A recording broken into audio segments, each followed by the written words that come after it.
दोस्तों नमस्कार, जय हिंद। स्वागत है आप सभी का एक और नए वीडियो में। गौरव भाई, आपका भी स्वागत है भाई। जय हिंद दोस्तों। तो दोस्तों, आप सभी के एंटरटेनमेंट के लिए आज हमारे पास में दो क्लिप्स हैं। दोनों क्लिप्स में आज गौरव भाई हम पाकिस्तानियों को आइसोलेट करेंगे, हम खुद आइसोलेट नहीं होंगे आज। खैर, पाकिस्तानियों में हो भले ही पाकिस्तानियों के लिए आइसोलेट वाली खबर हो, लेकिन पाकिस्तानियों का वो खेल आपको पता, वो इंडिया को ही आइसोलेट करने की कोशिश करते हैं। वही इस वीडियो में आज होने वाला है। पहला हम्म, सर, जो गुलाम कौम है, पाकिस्तानी गुलाम कौम, उसको हम्म, और गुलाम बनाया जा रहा है। उनके मतलब पीछे क्या बोले, गर्म करके, मतलब लाल लावा वाला रॉड करके रॉड डाला जा रहा है पाकिस्तानियों के। वो आज अरे दिखाएंगे तकलीफ कि तकलीफ होती होगी पाकिस्तानियों को। आसिम मुनीर भाई, मतलब तकलीफ इनको इनको औकात तकलीफ होती दिखाते होगी यार, डीसी तकलीफ होती होगी। अब यार ये मजा मजा आता होगा इनको। हैं। मुझे तो लग रहा है इनको मजा ही आता होगा सर, बहुत दिन हो गए यही इनको आता झेलते झेलते, अब मजा आता होगा इनको। सर, मजा एक आता होता है होगा, ना, सही बात पीटते पीटते पीटते पीटते पीटते किसी को पीटते रहोगे तो वो पक्का हो जाता है, मजबूत हो जाता है इंसान। तो ऐसे ही है सर, मुझे भी लग रहा है इनको अब आदत पड़ गई, अब इनको मजा आता आ होगा। जाता मजा आता ओके, एक तो इससे रिलेटेड है, गुलाम कौम से रिलेटेड। दूसरा सर, हमारे पास में जो एफएटीएफ के वाइस प्रेसिडेंट जो बने अपने इंडिया के, विवेक अग्रवाल, उनको लेके ओके। कौन है सर वो आजकल इंडियन गवर्नमेंट में क्या है, क्या बता रहे थे आप? सेक्रेटरी, इसके पहले वो मतलब सेक्रेटरी थे मिनिस्ट्री ऑफ कल्चर का। हम्म। तो सर वो बने हैं, उनको लेके अब पाकिस्तानियों की भयंकर जली है आईएएस यार। ऑफिसर भी रह आईएएस ऑफिसर भी रह चुके हैं। आईएएस, हाँ बिल्कुल। तो पाकिस्तानियों की भयंकर जली हुई है गौरव भाई के, अब पाकिस्तान एफएटीएफ की ग्रे लिस्ट में डालने की पूरी कोशिश की जाएगी इंडिया की तरफ से। हालांकि पाकिस्तानियों का मानना यह है कि नहीं नहीं नहीं, हम उल्टा करेंगे खेल को, हम इंडिया को डालेंगे। एक चलते और हैं भाई साजिश। चलो। वीडियो की तरफ चलते हैं भाई, लोगों को एंटरटेन कराते हैं भाई लोग। वीडियो पसंद आए लाइक शेयर एंड चैनल को सब्सक्राइब जरूर करें। चलो ग्रुप भाई। नाज़रीन, मेरा घर मेरी मर्जी या फिर अब मेरा घर भी किसी टेलीकॉम कंपनी की जागीर बनने जा रहा है। पाकिस्तान में 5G और तेज़ रफ्तार इंटरनेट के ख्वाब दिखाए जा रहे हैं। कहा यह जा रहा है कि मुल्क को डिजिटल इनकलाब की तरफ ले जाना है, लेकिन सवाल यह है कि क्या इस इनकलाब की कीमत अवाम अपने बुनियादी हुकूक कुर्बान करके अदा करेंगे। हुकूमत ने एक ऐसा कानून लाना चाहती है जिसके तहत टेलीकॉम कंपनीज आपकी ज़मीन, आपकी दुकान, आपकी इमारत, हत्ता कि आपकी निजी मिल्कियत तक रसाई हासिल कर सकेगी, ताकि फाइबर केबल बिछाई जा सके या मोबाइल टावर नस्ब किया जा सके। और अगर आपने इनकार किया तो सुन लें क्या होगा।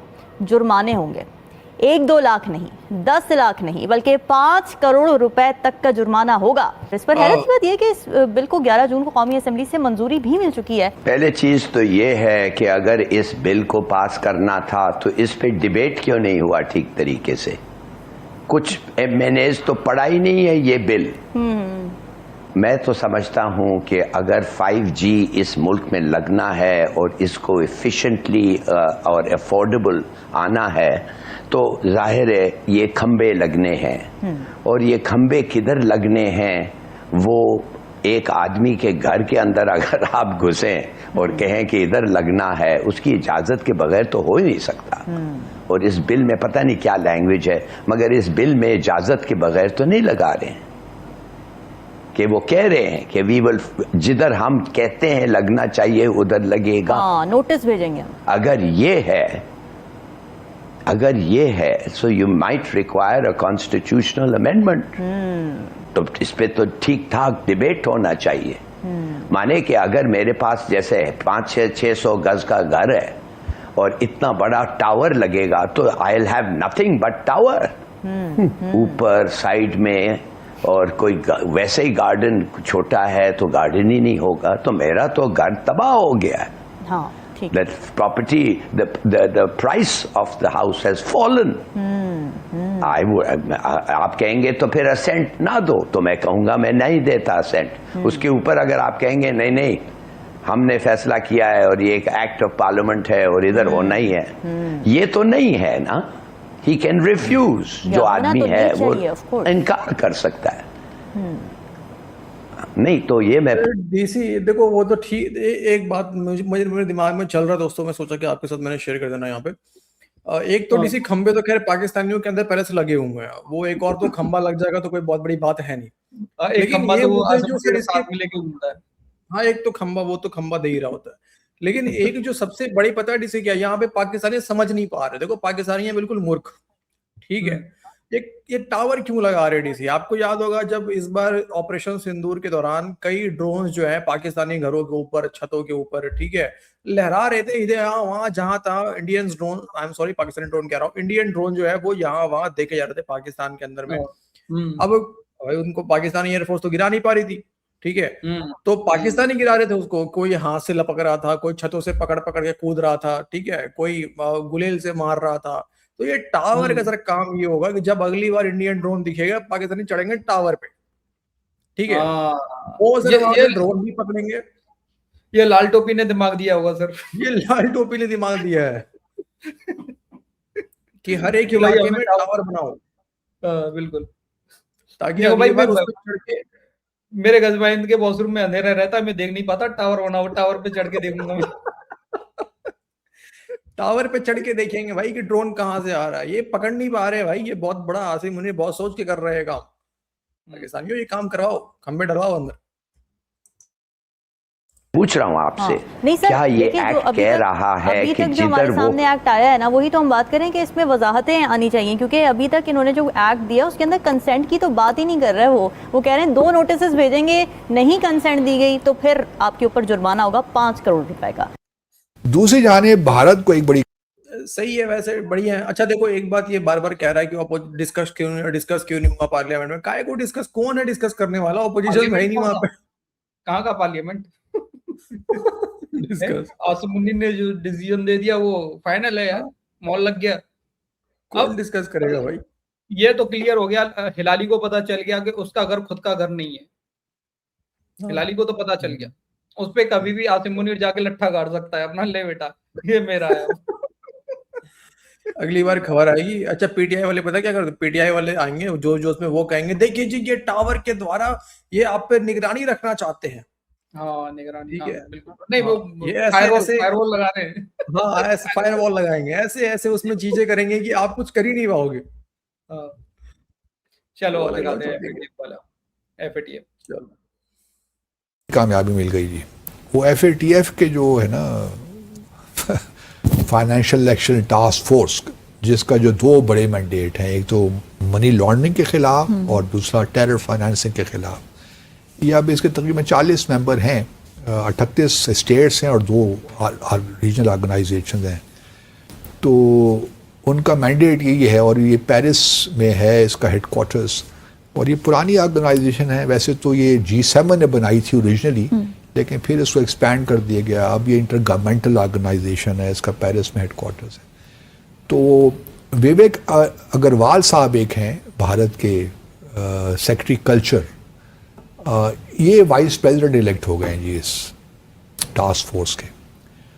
और परसों से, बल्कि कल से भारत का मीडिया अगर आप पढ़िए तो उसमें ये बातें शुरू हो गई हैं कि जी, बल्कि ये है कि पाकिस्तान को दोबारा ग्रे लिस्ट में लाया जाए, क्योंकि पाकिस्तान बाज नहीं आ रहा, टेरर को ये फाइनेंस कर रहा है और मनी लॉन्ड्रिंग। हालांकि बात उल्टी है, बिल्कुल हम तो चाहते हैं कि ये इस तरह मामला ज़रा आए, क्योंकि जिस तरह भारत फाइनेंस कर रहा है टेररिज्म को, BLO हो या BLF हो या TTP हो, जितनी भी ऑर्गेनाइजेशन पाकिस्तान में हैं, कहीं ना कहीं से, या जो एक्टिव हैं टेररिज्म में, कहीं ना कहीं से भारत उनको सपोर्ट करता है। तो हमें तो बड़ी खुशी होगी कि ये मामला ज़रा उठाया जाए। कहीं ना कहीं से भारत मतलब इन्वॉल्व है, कहीं ना कहीं से। वो कहाँ से करता है इनको नहीं पता है, कहीं ना कहीं से करता है, कहीं ना कहीं से करता है। यही सबूत लेके जाते हैं दुनिया में, दिखना यही सबूत लेके जाएंगे। उल्टा लिटा के जो है ना, उल्टा लिटा के वहां भी खंबा दिया जाएगा इनको, ठीक है। हाँ, अब तैयारी कर लो पाकिस्तानियों, खंबा मिलेगा, तैयारी करो। और जिस तरह भारत ने एक्स्ट्रा टेरिटोरियल किलिंग्स की, चाहे वो US में हो, पनन का कत्ल करवाने की कोशिश हो या फिर निज्जर का कत्ल कनाडा में हो, तो ये तमाम वो चीज़ें हैं जिसमें भारत, किसी को शक नहीं होना चाहिए कि भारत इन एक्टिविटीज़ में इन्वॉल्व है। अब ये वाइस प्रेसिडेंट बन गए हैं, कोशिश तो इनकी पूरी होगी, क्योंकि UK इस वक्त इनकमिंग प्रेसिडेंट UK होगा। तो भारत की ये कोशिश होगी कि पाकिस्तान, क्योंकि 1 साल के लिए शायद ये होंगे 226-227 तक, तो ये अगला साल भरपूर कोशिश करेंगे अग्रवाल साहब कि जी किस तरीके से पाकिस्तान को शामिल करवा दें ग्रे लिस्ट में, लेकिन उसके चांसेस बहुत ही स्लिम हैं, बल्कि ना होने के बराबर हैं, क्योंकि इस वक्त अल्हम्दुलिल्लाह पाकिस्तान का एक क्लाउड है। वो ठीक है, हम 2000 उस वक्त का जो ज़माना था 2018 में शायद हमें शामिल किया गया था, फिर हम 2022 में निकल आए थे इससे।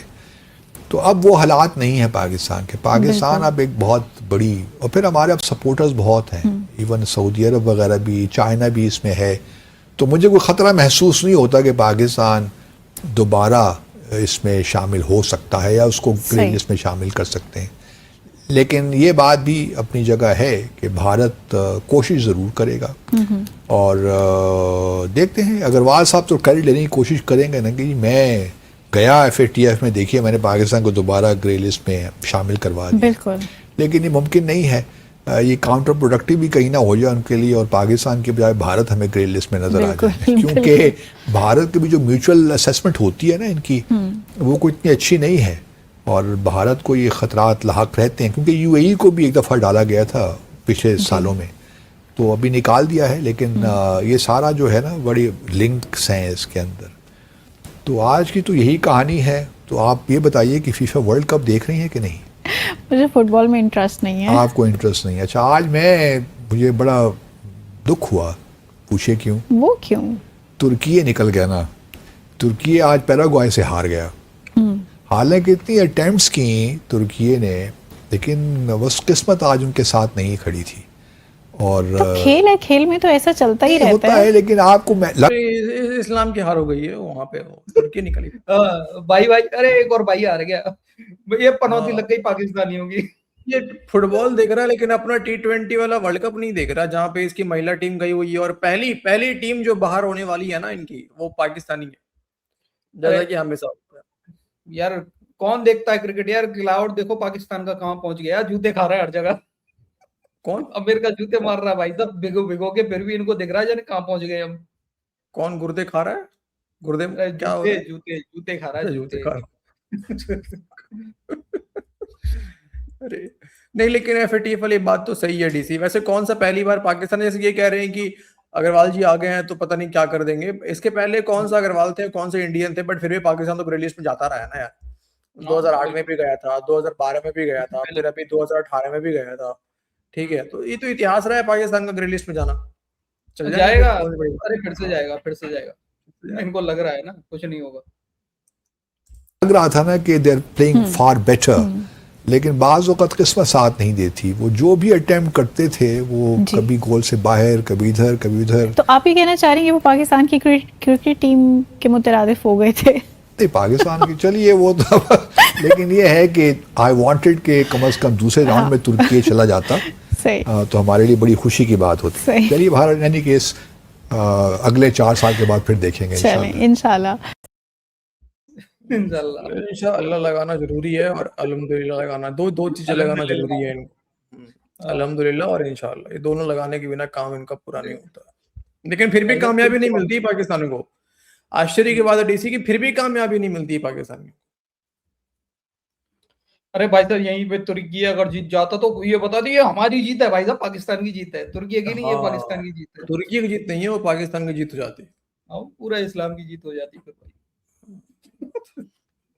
बढ़िया। पर ये नहीं बोलेंगे यार हार गई। अच्छा, किसी को फर्क नहीं पड़ता अगर पाकिस्तान कोई ट्रॉफी जीत जाए, किसी को फर्क नहीं पड़ता, ना तुर्की को फर्क पड़ता, ना सऊदी को फर्क पड़ता, ना किसी को नहीं फर्क पड़ता पाकिस्तान जीत जाए तो।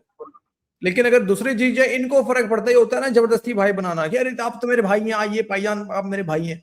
दूसरा इनको घंटा नहीं पूछा, थूकते हैं इनके मुंह पे। बाकी जो मुस्लिम कंट्रीज है इनके मुंह पे थूकते हैं, लेकिन नहीं जबरदस्ती सबको भाई बना रहे होते हैं। नहीं, एक इनकी अजीब बात है देखो कि पाकिस्तान का क्लाउड मतलब बहुत बड़ा हो गया, ये हो गया, मतलब दलाली, चाटुकारी या फिर कुछ भी करके तुम टेररिज्म करते रहो, दुनिया शांत रहेगी, चुप रहेगी, है ना? हाँ, तुम बिल्कुल दुनिया चुप रहेगी, दुनिया कुछ नहीं करेगी तुम्हारे खिलाफ, पता चल जाएगा। देखो आप बात है कि जो करना चाह रहा है अब्दुल बासित सर, वो उसका असर आपके ऊपर हो गया है। वो आपको आइसोलेट करना चाह रहा है, लेकिन आप जो है आइसोलेट ना होके, ठीक है, आप जो है उसको काउंटर कर रहे हो।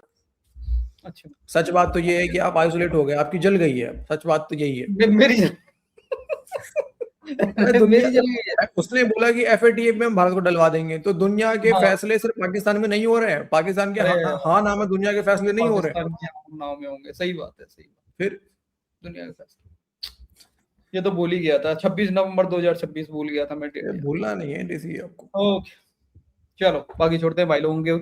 भाई लोग आपका क्या मानना है इस वीडियो के बारे में, अपनी राय कमेंट सेक्शन में जरूर देना। वीडियो पसंद आई हो लाइक और शेयर कर देना। मिलते हैं किसी नेक्स्ट वीडियो में। जय हिंद गौरव भाई, जय हिंद सभी भाई। जय हिंद दोस्तों।